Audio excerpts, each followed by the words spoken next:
Hello DP community. In March of this year of the Fan Edit, we'll be switching our attention to Star Trek the Motion Picture.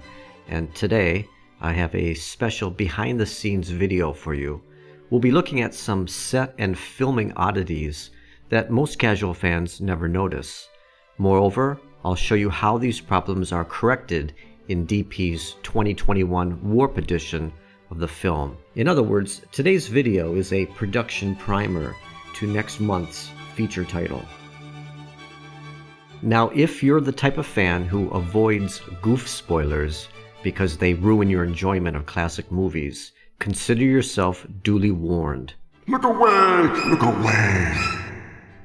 Alright, for the rest of you brave souls, let's dive into today's restoration adventure in chronological movie order.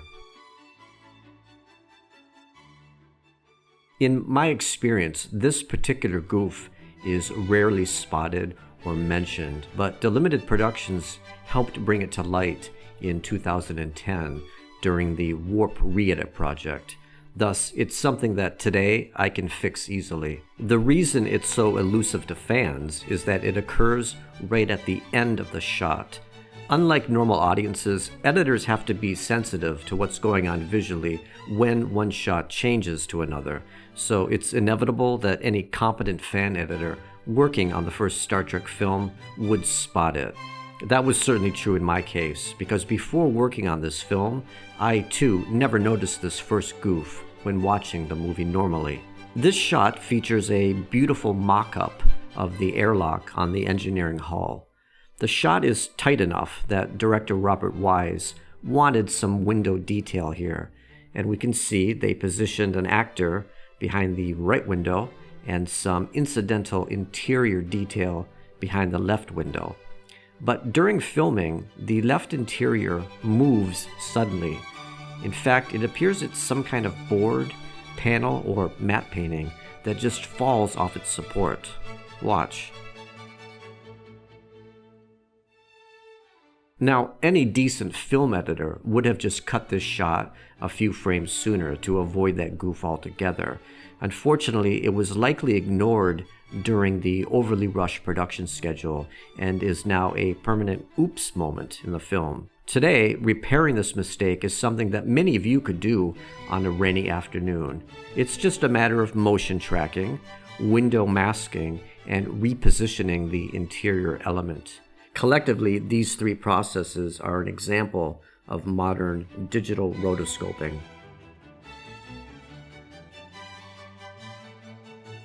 We're now much later into the movie, during Spock's exploration of the alien vessel.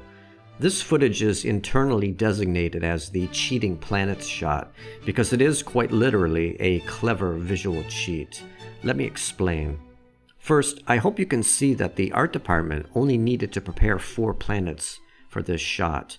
The 4 planets on the left are mirror repetitions of the 4 on the right, or vice versa. 8 planets for the price of 4. Second, and this is the part that eludes most audiences, you're seeing only half the voyage you think you see.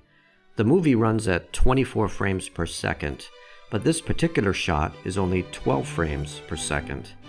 You can see this better if I step through the footage slowly. Watch. Notice how each frame is repeated once before the animation advances. The effect, of course, is that this shot isn't as smooth as other shots in the movie. Each second of animation here is based on 12 pictures, but normally your eyes are presented with 24 pictures to reconstruct a more fluid animation. Now, back in 1979, repeating frames in this manner was the easy way to lengthen a shot after the fact.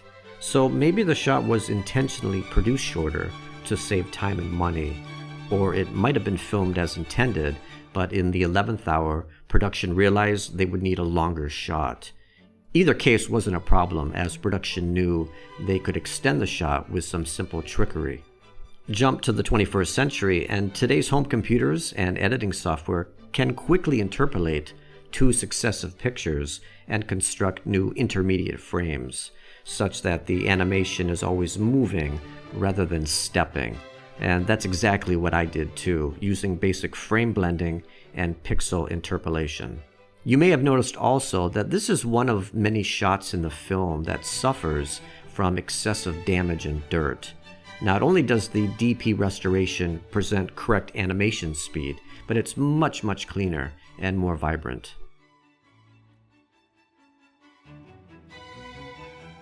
Many things went bump in the night on the sets of the motion picture. Our third case is another instance of something moving errantly while the camera was rolling.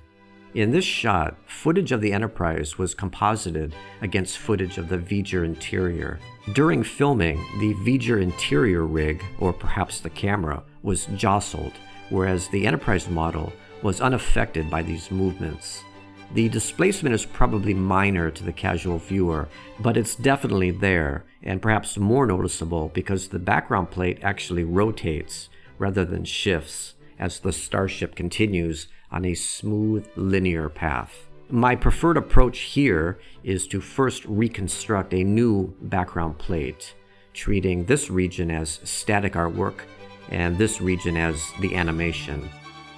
The final step is to introduce a new Enterprise visual. Quick, simple, and effective.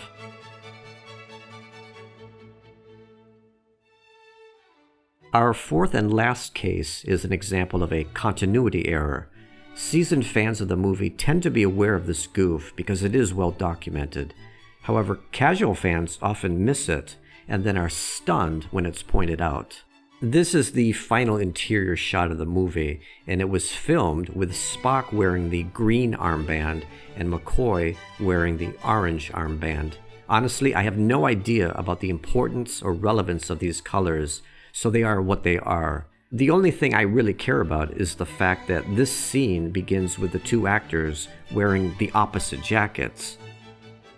Thus, the most obvious way to tackle this case is to correct the final shot so that Spock is always wearing the orange band and McCoy is always wearing the green throughout this scene.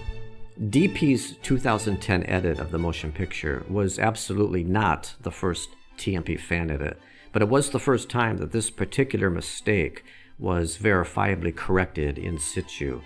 So why did it take so long? Well, I have no doubt that the generations of fan editors before me were well aware of the issue. I think it boiled down to not having such modern tools and resources. So just like the window slip edit we saw earlier, this was something that didn't require extra effort this year. I had tackled this years ago. Are there other goofs and oddities in Star Trek the Motion Picture? Hell yeah, but I invite you to share your favorites in the comments. Until next time, this is Antimatter.